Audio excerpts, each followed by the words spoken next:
Well, my friends, thank you very much for putting up with my erratic schedule posting the podcast last week. Appreciate all your kind words. I took a couple days off to ski with my buddies in Vermont, which was awesome, and then picked Ava up at college.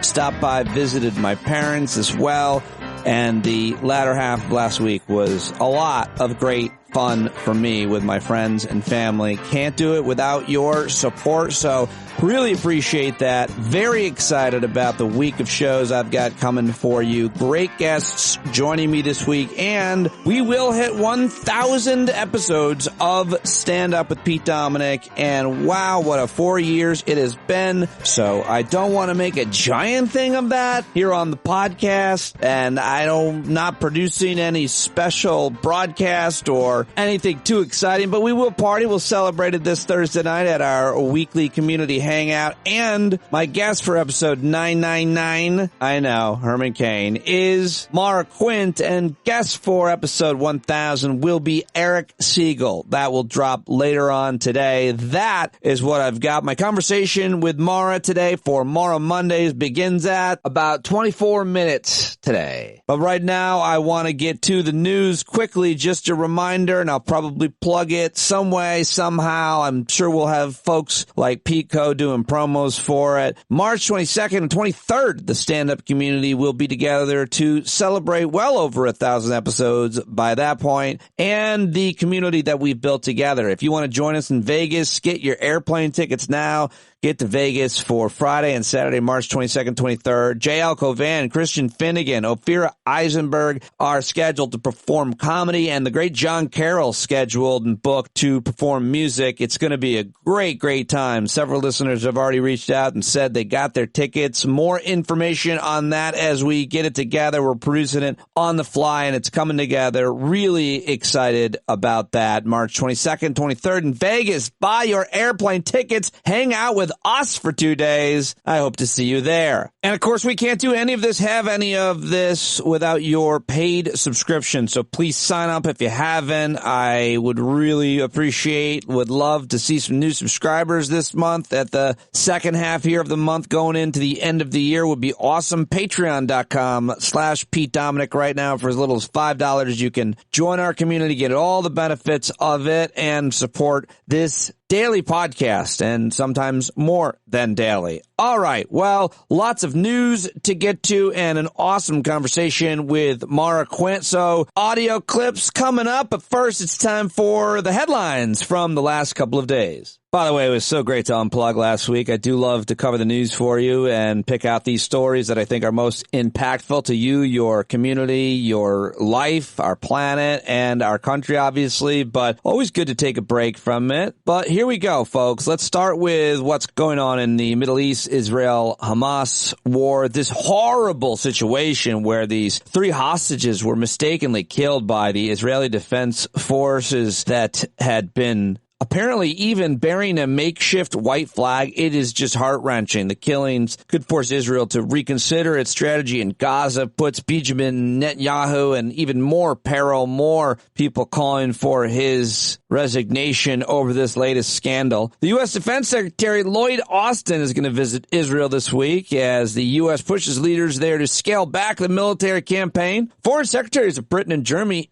advocated a, quote, sustainable ceasefire in a joint opinion article for the Sunday Times of London. Gaza is experiencing its longest phone and internet blackout of the war, leaving Palestinians virtually cut off. The U.S. and Britain reportedly shot down more than a dozen attack drones over the Red Sea, many fired from militant-controlled areas of Yemen. Now questions whether or not the U.S. military will go on the offensive against Yemen as a result of those drone attacks. And reporting from the New York Times that years before October 7th, Israeli agents shared secrets about sources of Hamas's funding with Israeli and American governments. Nothing was done to stop the flow of money.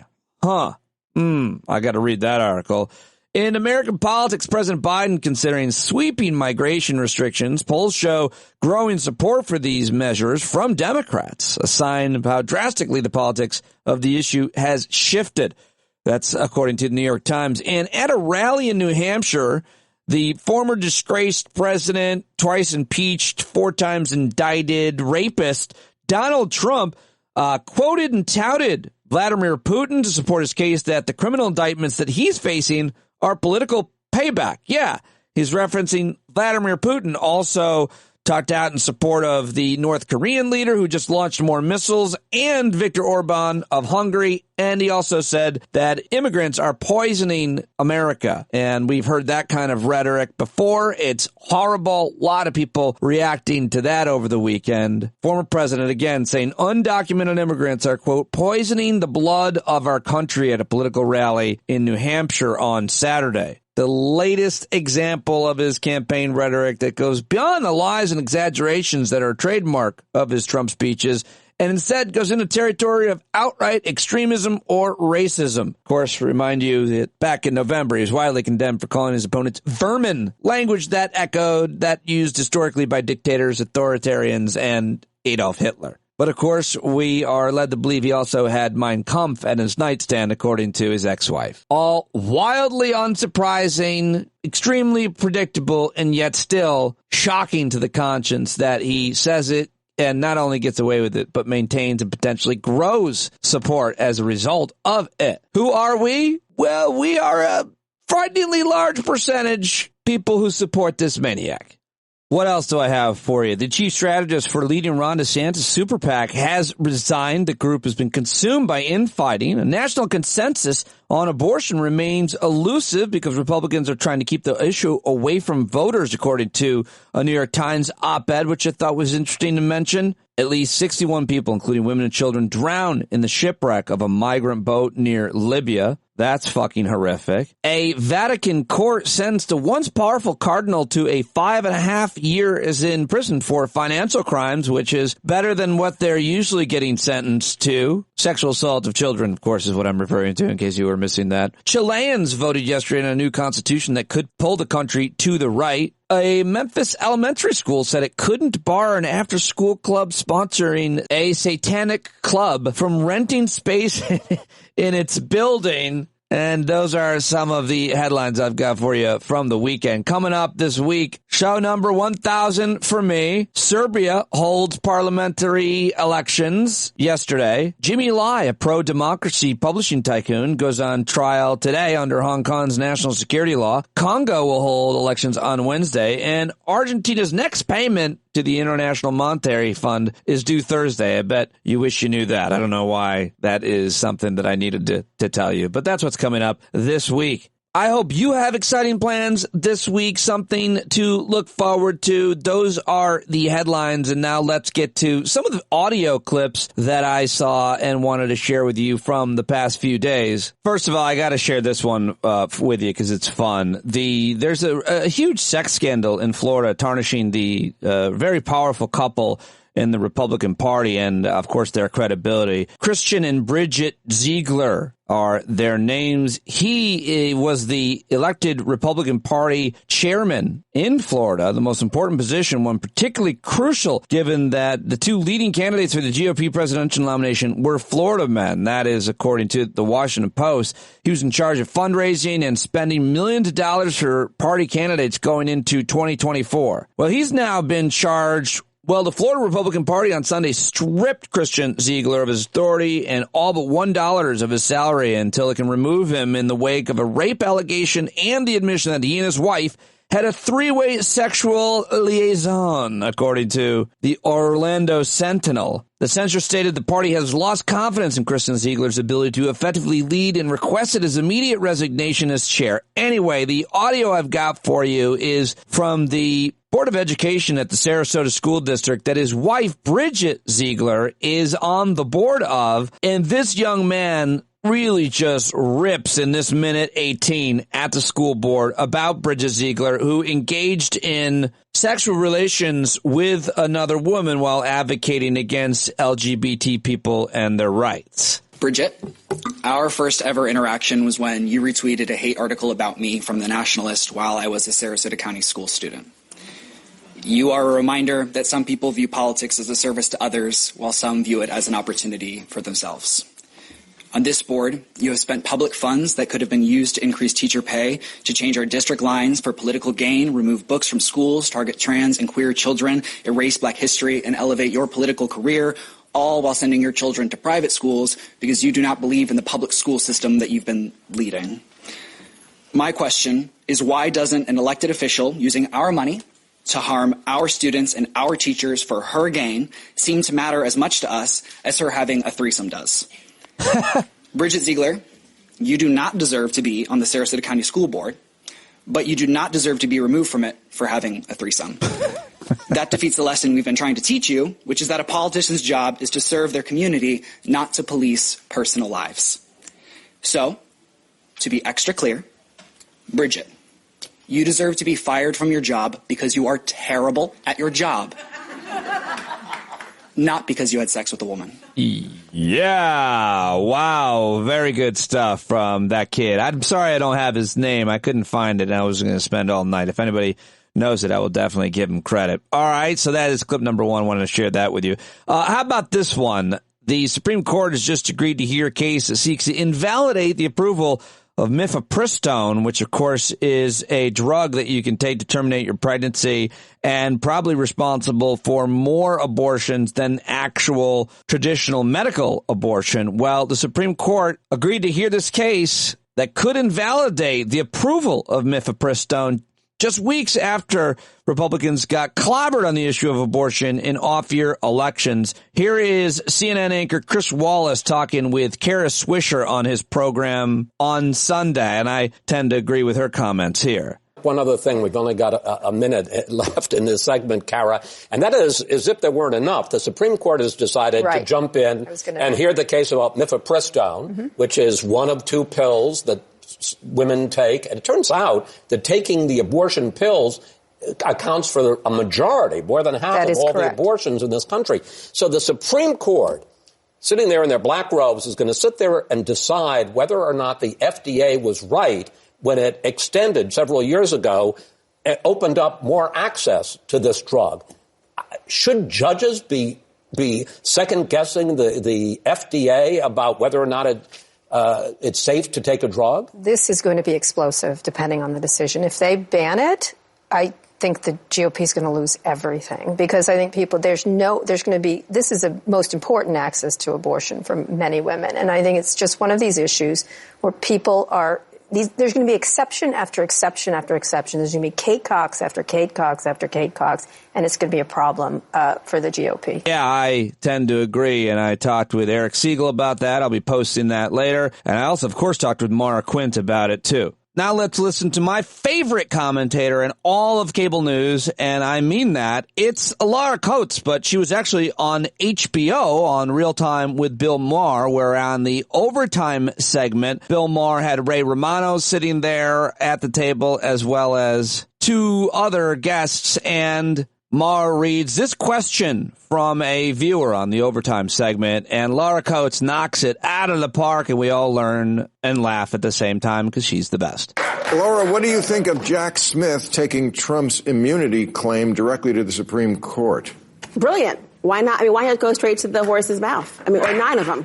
I mean, you're going to have a time when you know it's ending up in the Supreme Court. So why go through all the rigmarole and that circuitous route? Well, just give me the answer. Is he immune or not? Do I have a case for a trial in March? Now, Ray claims he's not smart enough to do this show, but he plainly is. Just pretend he isn't and explain the background of this, right? Dumb it down. Not dumb it down, but I mean, people may not have heard about immunity. And I'm a little fuzzy on this too. So Jack and Jill went up a hill, and then honestly, here's what happened. Really, it's this. Remember that statement by Nixon: "If the president does it, it's not illegal." Right. Remember that statement. Well, everything a president does is not an official presidential act. Going to the bathroom, campaigning, creating a crime. These aren't things that are in the wheelhouse of a president in the same respect. So they're trying to figure out, if it's not what your official duty is, do you get the protection of being able to say, you can't touch me, you can't prosecute me, because everything I'm doing is part of the job? But that's the immunity issue. Which of his 4 trials does this pertain to? This pertains to the January 6th trial in Washington, D.C., the big one, the federal trial about election subversion.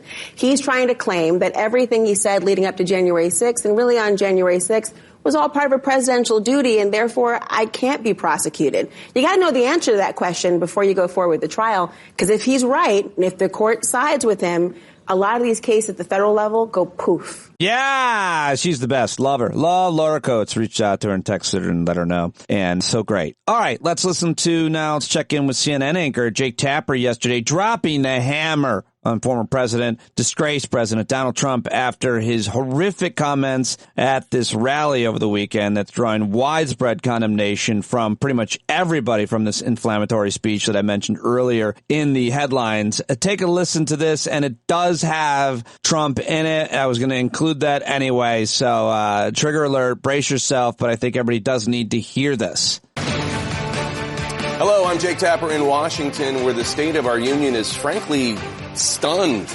watching the leading Republican presidential candidate, Donald Trump, quote one of our nation's foremost adversaries, Vladimir Putin, as a sort of character witness while on the stump in New Hampshire last night. Vladimir Putin of Russia says that Biden's, and this is a quote, politically motivated persecution of his political rival is very good for Russia because it shows the rottenness of the American political system, which cannot pretend to teach others about democracy. One might think such a point need not be made, but Vladimir Putin, a former KGB official with blood on his hands, who regularly sides with American adversaries, both rhetorically and with arms, and who right now has at least two Americans, Evan Gershkovich and Paul Whelan, unjustly detained, Vladimir Putin is not a credible source of information about American democracy, much less American jurisprudence. Vladimir Putin seeks to undermine the United States and its allies, whether in Europe or Asia or the Middle East. And yet, despite this, or maybe by now because of it, I can no longer tell, Mr. Trump stands poised to do very well in the Republican Iowa caucuses on January 15th in less than a month. He has only expanded his lead, where his campaign is taking a more disciplined than expected approach to the caucuses. He's hoping a decisive victory there will help him consolidate support in the primary contests that follow. All right. So there is that from Jay Tapper on the comments from the weekend. And he then welcomed Chris Christie and asked him about what he thought of him touting Vladimir Putin's comments. Approvingly quoting Vladimir Putin about American democracy, about the American legal system, attacking the criminal charges against him and the rottenness of the American political system, quote unquote. What's your reaction? My reaction is that he gets worse and worse by the day, Jake, and voters better start paying attention to exactly what he's saying. He has always been approving of Putin right from the beginning of his presidency. That was something that he and I had regular arguments about going all the way back to 2017. And the fact is that Vladimir Putin, as an expert on democracy, this is a guy who doesn't even know what democracy is, and quite frankly has spent most of his life trying to undercut democracy all over the world. And Donald Trump citing him as his expert witness that he's being persecuted and is innocent. Look, this is a guy who just believes, woe is me, I can't believe I got caught. But let's remember something, and everyone needs to know this. It's not going to be Vladimir Putin on the witness stand in Washington, D.C. this spring. It's not going to be some left-wing prosecutor making the case. Mark Meadows, his former chief of staff, has accepted immunity. I did this for 7 years, Jake. The reason he's accepted immunity is because he has admitted he has committed crimes himself, or he wouldn't need immunity. And he's going to testify that Donald Trump committed crimes on his watch. A founder of the Freedom Caucus, his former chief of staff, who he called the next James Baker. Donald Trump realizes the walls are closing in. He's becoming crazier. And now he's citing Vladimir Putin as a character witness, a guy who is a murderous thug all around the world. It's time to send Donald Trump back to Mar-a-Lago permanently. All right, there you go. Chris Christie talking tough, even though he once worked for and supported Donald Trump for president. Remember that? I do. Okay, so also wanted to play for you Lisa Rubin, who is an MSNBC legal analyst, and I think very, very smart. One of the best all across, I think, cable news. And my friend Ali Velshi had her on his show, Velshi, yesterday to ask about how Ruby and Shane Moss will ever, if they can ever, collect on their $48 million award for him defending defaming them and stealing their names, basically, and livelihoods and ability to live their normal lives. Such a big deal that I haven't talked too much about, but will with Siegel tomorrow or later on the podcast. But here it is, Lisa Rubin on Velshi explaining it really well. And how do you collect on an award like this from a guy who is widely reported to be broke? You get in line. Let's start there, because Rudy Giuliani, as you mentioned, already has creditors, right? He owes money not only to other people that he is currently in litigation with, but more importantly, he owes money to attorneys that he hasn't paid. He likely has contractors who haven't been paid. But more importantly, he's going to have a fire sale of some of his assets if this judgment stands. We already noted that his apartment at $6.1 million is on the market. One of the things that the folks that represent Ruby and Shea are going to have to do, though, with diligence in the coming months, is discover where those assets are in addition to the apartment. That's something they've been trying to do unsuccessfully for many months already. And that's a chase that will continue into the future. All right. There you go. Those are all the audio clips except for the final one. I try to end the news segment, the audio segment, on a laugh. And I highly recommend you watch Last Week Tonight. I warmed up the audience this Saturday at the taping, where the big subject was Elon Musk. And it is as good as you can imagine, always is, with John Oliver and the writing team and production staff over at this award-winning show. Season finale Last Week Tonight. Definitely check that out. But I'm checking in because that tape hasn't loaded yet as I'm editing and producing today's episode with the boys from Saturday Night Live, The Weekend Update. Michael Che and Colin Jost are always a hoot. Here's a little bit of what they had. After being found liable for defamation against 2 Georgia election workers, Rudy Giuliani was ordered yesterday to pay the hilarious sum of $148 million. You might as well just make it $1 billion, because there's no way he can pay it. At this point, they only call Giuliani the mayor of 9/11 because that's all that's left in his bank account.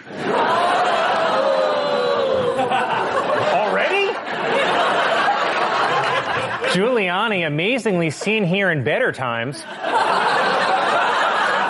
said during the trial that it was an accident that he attacked the plaintiffs repeatedly on social media, with the judge noting, there's a lot of accidents going on. Said Giuliani, oh, you could smell that?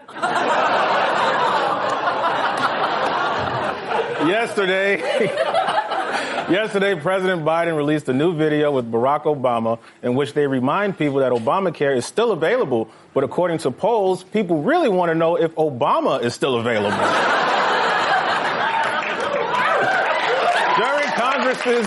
During Congress's final day before the holiday break, the House passed legislation that would end a ban on whole milk in school cafeterias. Finally, let's get these kids thick.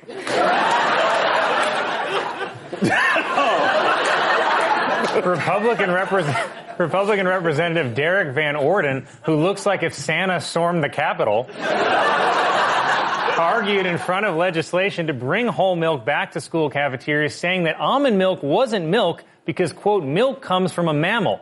Then he whipped out his nipple and said, allow me to demonstrate. Oh, man. Nikki Haley received an endorsement from New Hampshire Governor Chris Sununu, which would be helpful if anyone knew who that was. A new report shows that for the first time, the majority of billionaires last year received their fortunes through family inheritance. And not to brag, but I inherited my family's learning disabilities. I'm really proud of that. A Christmas photo released by the royal family features a bad Photoshop job where Prince Louis's finger appears to be missing. Oh, dear. And this is sweet. Meghan Markle said she has a finger they can use if they need it. Oh! It's the middle one. Well, there you go, guys. That is a few of the jokes from Saturday Night Live's Weekend Update. And if you like comedy, then check out my new stand-up special, which is now up and available at drybarcomedy.com/Pete D. If you sign up for a subscription, somehow I get paid, but I'm not sure if you can watch the full thing without it. Excerpts are all available, though. drybarcomedy.com/Pete D. Now to watch trailer, and if you want to watch the full thing, that'd be awesome. All right, well, let's get to my guest, shall we? Maura Quint, always one of my favorites. I love to talk to her on Sundays and wrap up the week and talk a little bit about life, maybe the week ahead. Of course, this is the week ahead of Christmas, so I started my conversation with her thoughts on that. Her birthday is on Christmas Eve. She was hilarious and brilliant and thoughtful, as always. Makes me think, makes me laugh, makes me feel good. We love Maura Quint. Please go support her. Follow her on all of the social media outlets, including Blue Sky, where she is posting the most now these days. She's also on all of the rest, Instagram, Threads, and of course huge on Twitter, if that is still a thing. Read her latest roundup of the Republican debate. Hilarious, as always, over at McSweeney's, and I'm so glad when she joins me. Let's do it right now with Maura Quint. Yes, there she is, Maura Quint. Welcome back, and this is the last time I'm going to be talking to you, at least. Ever? Why are you cheering? Why did confetti fall from your ceiling? I mean, it's ready to go. I just pull a little cord. But it's a lot of celebration. To clean up, let me tell you. Before Christmas, probably last time I'll talk to you publicly before the Christmas holiday that many people celebrate. And I want to get your, so this is a Christmas-inspired first question conversation, because you, of course, celebrate the Hanukkah, but then you've got your kids. They do some of the Christmas. I mean, what are your thoughts about, what is your relationship this year and every year with Christmas? Well, I have a complicated relationship with Christmas for so many reasons. Very complicated relationship. I mean, we're Facebook status. It's complicated for my entirety of my life. I am Jewish. My dad is Catholic. My mom is Jewish, but they raised us Jewish. But we would always go to my dad's family for Christmas. So it was always around Christmas. And my extended family, they're all Catholics. I didn't have Jewish family. We just did Hanukkah at home. And now my kids, their dad is not Jewish, and his new partner is not Jewish. So they will be celebrating Christmas over at his house. So, it's complicated, but we did Hanukkah here. And then additionally complicated is that my birthday is Christmas Eve. So I have a struggling sort of feeling with Christmas, which is pulling from the real holiday every year, which is, of course, me. Right. Yeah. And so I think that people this Christmas Eve, hopefully they will keep on their mind the real reason for the season and reach out to you on any of the social media platforms, or if they've got your contacts, and wish you a happy birthday instead of Jesus, the baby Jesus. What's interesting? This year, and I think it's this year or in the past year or two, but definitely it was solidified this year, that red is a really good color on me, which I never embraced before, ever. I was always more in blues and greens and stuff. But all of a sudden, and to the point where a police officer said to me, red's really your color, which was a weird interaction, a whole other thing. But I think that that's why the Christmas colors are red and green. They've been trying to tell me that my whole life. I thought that was about a Christmas thing, but it's been directed at me. And I just didn't get it because I was dense. But I get it now. So thank you, everyone. I appreciate it. I love that you're learning that at this point in your life. And, because it shows growth. And it also, you are today dressed as a poinsettia. I fucked it up. There's no way to say poinsettia without fucking it up. There's none. No matter what you said it wrong. Do you put those plants out? No, I hate them. Yes. Why? Why so much? Why do I hate them? I don't know. There's something about them where it's just go fuck yourself, you little Christmas plant. I don't know. They piss me off. I don't know why. I have an irrational anger towards those plants. But at the same time, if there's going to be one thing that you're going to kill around this time, I feel like that's a good target. Wow. I may lose a lot of support, listeners, and potentially subscribers with your anti-poinsettia rant. Wow. I've never seen someone really be so. Is it anti-Christian, do you think? Hate Pete. What? What's that? Well, I hope that you have do you have any plans that you want to share? And did you ever have to tell your kids, and do your kids know about all of the folklore, and what are your feelings and ethics around Santa stories, etc. It's Flying so funny. reindeer. I saw someone say recently, like, shout out to all the little Jewish kids who didn't ruin it for us when we were little. Oh, that's nice. Because yeah. They know, right? Like my kids knew, because you have to, as a Jewish parent, you have to explain that Santa's not real from day one. Otherwise, your kids are growing up in a world where Santa's there for everyone but them. Like, either they live in a place where Santa's like, fuck you specifically, kid, or, hey, Santa's not real. It's their parents, just like we get you presents for other, but they really, it's really important to them. And you can't go around and say anything. You can't, if when they start talking about it, like, you just go along with it, and that's fully what you learn to do as like a little Jewish kid. And maybe I've told this story before. I don't know if I've told it on your podcast before. I'm sorry, listeners, if you've heard this before, but my brother got punched in the face in elementary school. What? And I got called to the principal's office because I had to go escort my brother, because it was like, it must have been third grade, because that was the only time I would have been in fifth grade. He would have been in third grade. Yeah, but he like got in a fight with another little kid who was just like, Santa is real. And he's like, you're way too old for this. We are in third grade. This is absurd. Oh, give it up. wow. And got really insistent, and the kid got really mad and punched him in the face. See, I bet you that's not that uncommon. I mean, those kinds of conflicts as a result of defending the story. I mean, you even get angry. You get angry at your parents when your parents tell you. So I'm not that shocked. This is how I explained the whole Santa situation to my kids, and like explain the gravity of the secret they had to keep from their peers. Was like, your Uncle Dan, he got punched in the face. So, well, yeah, you don't want to make yourself locked up, kids. Be any more discriminated against. I'm sure Jewish parents have that conversation. Although nobody told Tommy Goldstein, who told the entire school about the truth. No, I just made him up, but I wanted to say, yeah. Counter. What, are you slandering a Jew right now? That's not a good look, Pete. That's exactly what I did. Made up a Jew to slander. Not just a Jew, a child.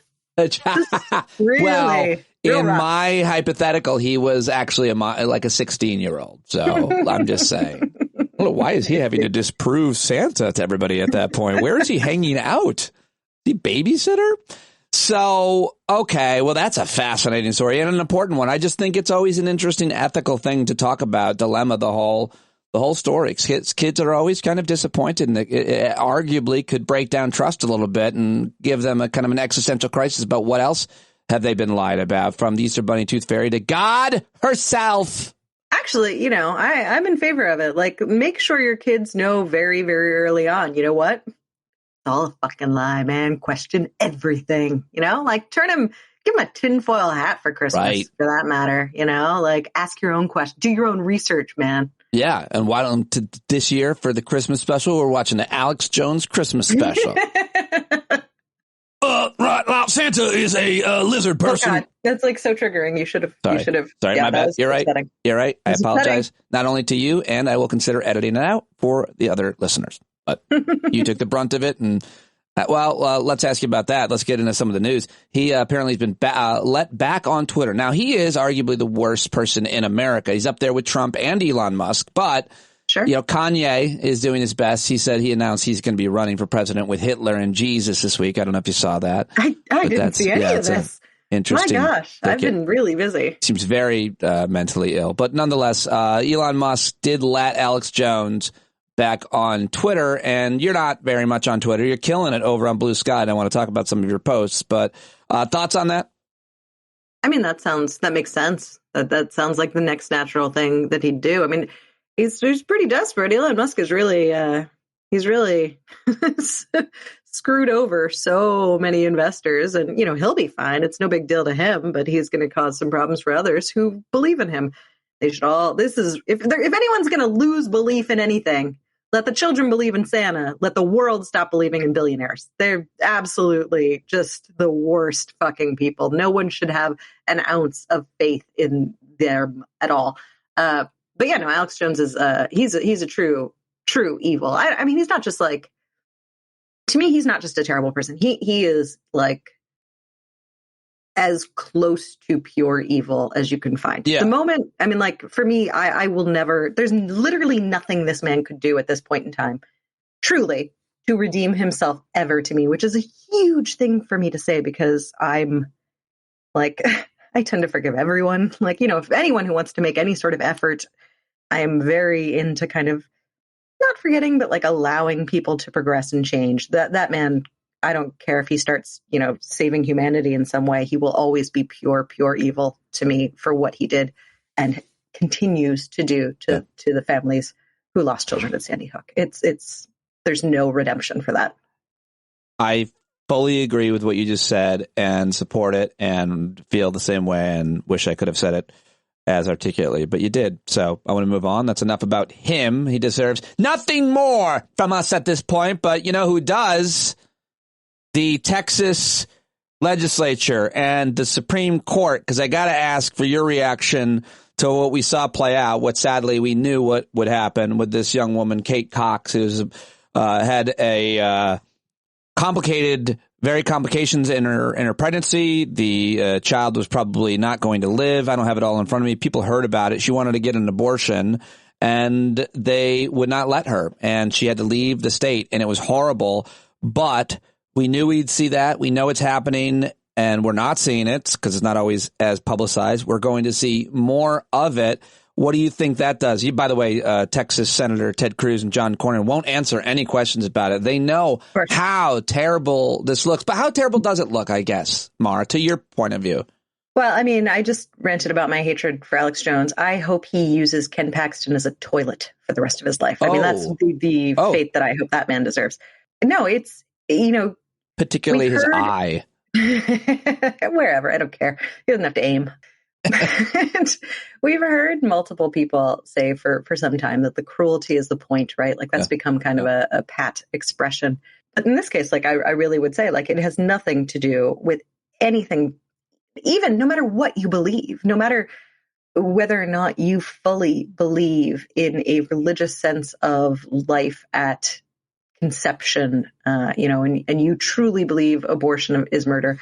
This at this point now, though, is just meant to be torturous and cruel to a woman, to a person who wants very much to be a mother. Like you're truly now, the only reason to be doing this is to torture her specifically. It is, I mean, it's really been hard for me to follow because my heart breaks for her, and not just her. I mean, she is in the news, but she is an example of many. Like she's not alone.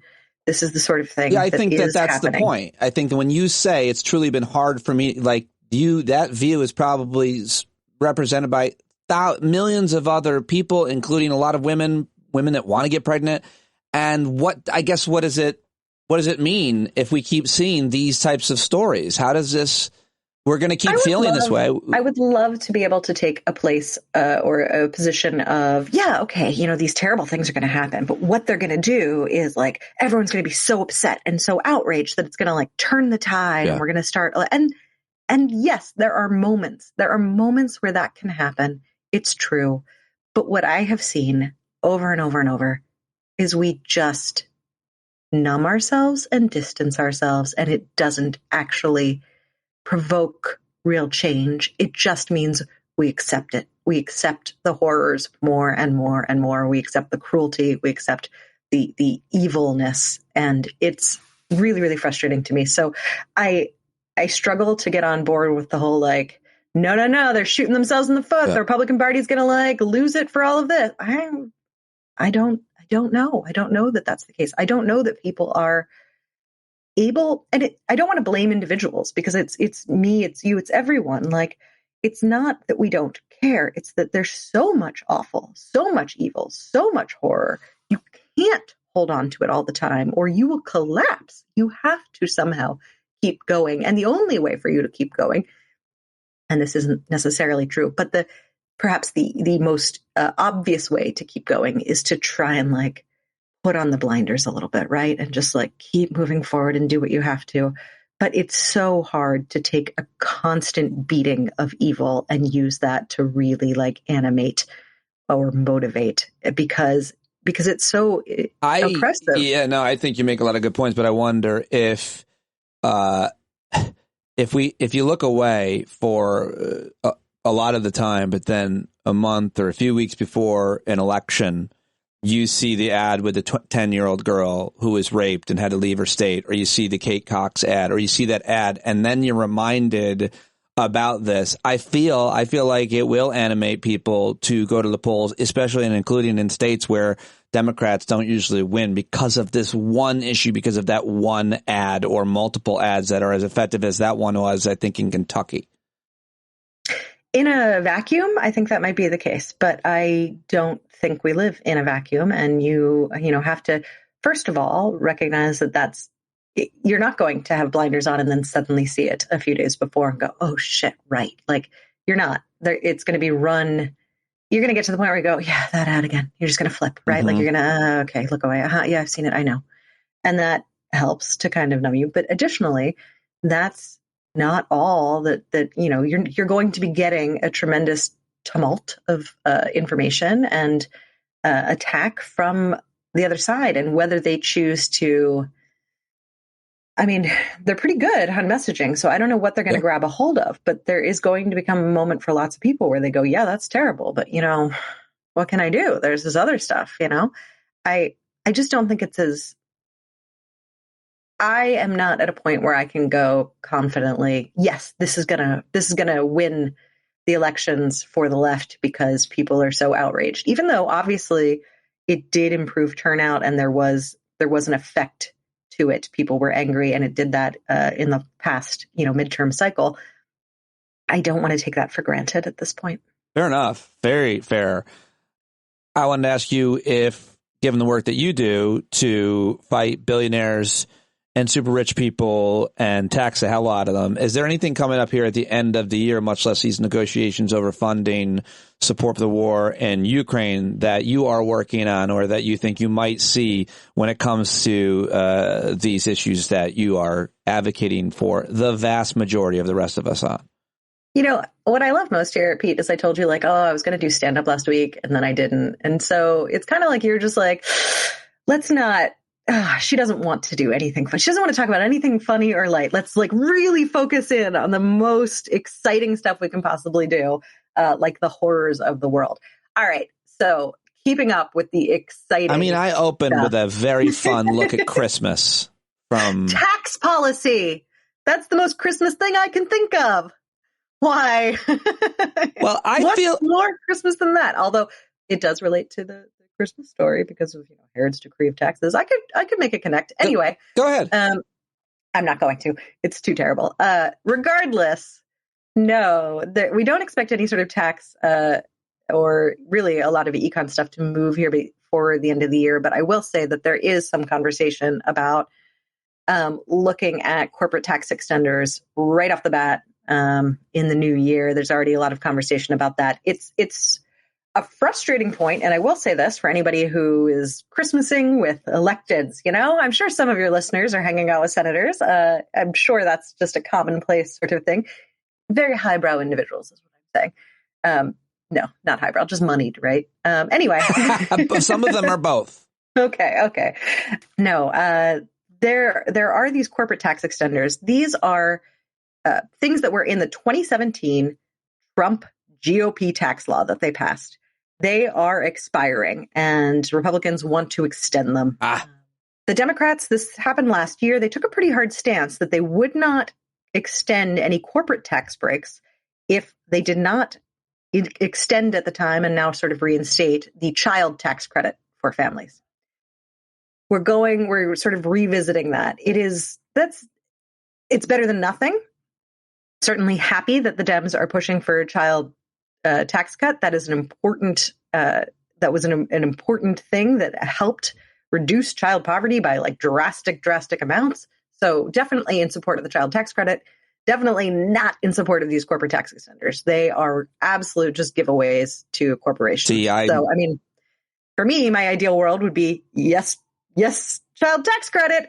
No corporate tax breaks. Just do one and not the other. If there's some sort of compromise where they both move, okay, well, you'd have to see how that worked. And certainly, we'd have to make sure that the amount going to families was more, at the very least, equal than the amount going to corporations. But of course, I'd rather have none to corps.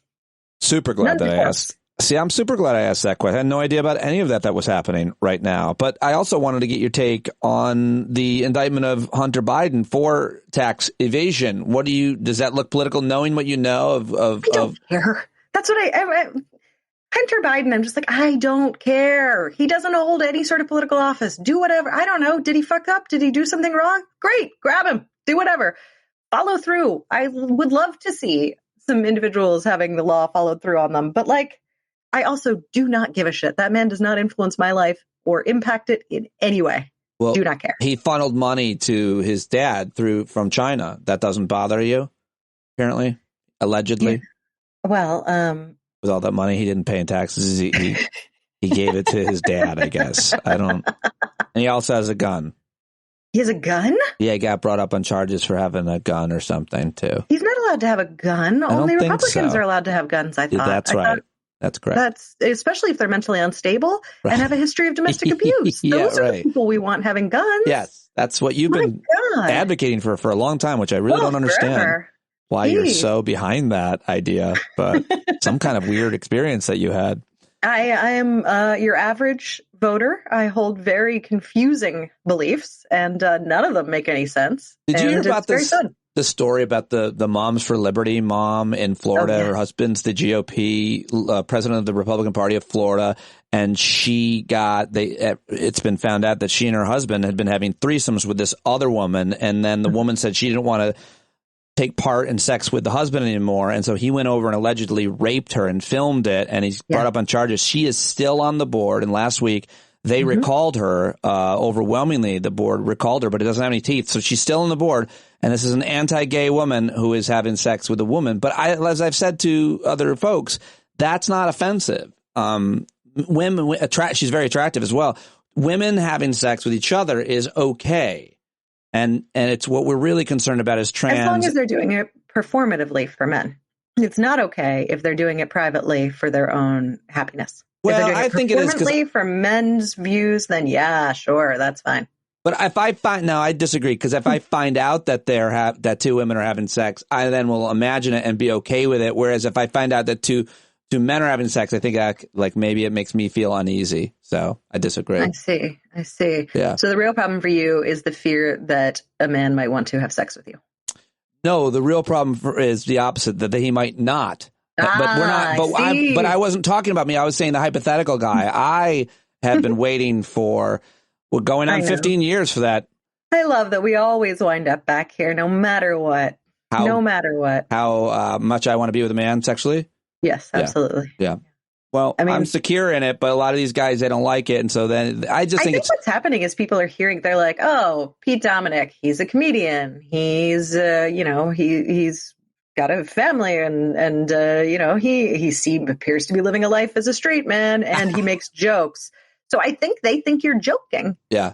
Nope. And I don't. You've got my number, folks, fellas. I don't think you're joking. Come on over. I'm in the shed. It is very pink and purple in there. Couldn't be gayer in here. It could be gayer. There's no men having sex. By the time this posts. All right. So anyway, I just asked you about that story. It's just so crazy, that story in Florida.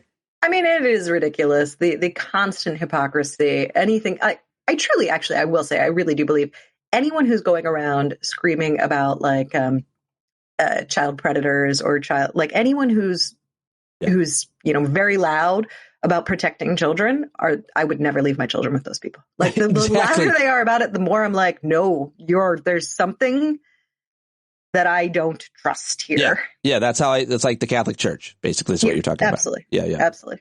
Maura, I know you got to go. I appreciate your time today, as always, and I hope that we can talk over the Taint Week, which is the week between Christmas and New Year's, or before the New Year, and catch up more. Week. Yeah. I see. I hadn't heard that one. Oh, really? I've been doing it for years now. Well, I don't listen to you. Happy Christmas, Pete. See you, folks. Well, there you go. Maura Quint, everybody. Always a great guest here on the show. Thank you very much for tuning in today, you bumblebees here at the very end that made it to the end. You are the very, very best. And if anybody else is out there is struggling, there's a whole network and great community of folks in stand-up community. You're never alone. You can always check in on the Discord, chat at our Hangouts, many other ways. So, that is all I've got for you today, but stay tuned. I'll be posting a almost hour-long conversation with Eric Siegel. If you like my conversations with him, and so many of you do, I think you'll really like this one that should be coming up later on today or tonight. Subscribe, write a review on Spotify and iTunes. Always try to listen to the show on one of those platforms or on YouTube. If you listen on any other podcast platform, I'd honestly love to know what it is. And also, thank you for listening all the way to the end, my beautiful bumblebees. Jon Carroll will join us in Vegas. He's here with us every day, taking us out. Well, there's a whole lot more of us who know us right. They'll keep right on ignoring us if we keep sitting tight. You got to open up the window to let in some light. You got to stand up. That's right. You got to rise up. You got to stand up. You got to stare the devil straight in the eye. Let him know it's his turn to go.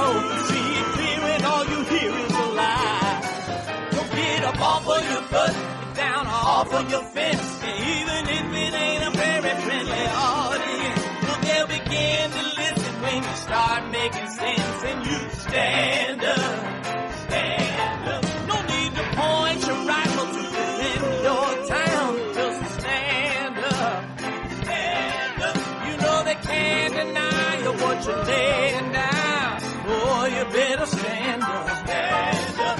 Show your face of every color, yellow, black, red, and brown. She's the place where every lost child will finally be found. There's only one thing to do before we stand our ground, and that's stand up, stand up. Well, the founding fathers saw a land for all. They had to stand up, they had to stand up. They had a keen imagination for a crystal ball, drawing all the plans of stand up. But all they had to go on was the time they were in, with other causes for laws, and since they weren't even sin, they knew that change was gonna come before the change could begin. They had to stand up. All right, they had to stand up. We got to stand up. We got to look the devil square in the eye. We gotta let him know it's his time to go, and make it clear when all we hear is a lie. Why you lying awake wondering where the money all went? It'll be the cost of freedom that'll go unspent. You can see him flee the scene of that experiment if you stand up. Alright, we got to speak up, we got to reach up, and raise your voice in every way you know how. Don't be toes up, you got to show up. Ain't no better time to do it but now. No need to pledge allegiance to no wanton tribe. Rise up, show obedience to the voice inside, and listen well and it'll tell you not to run and hide. It says stand up.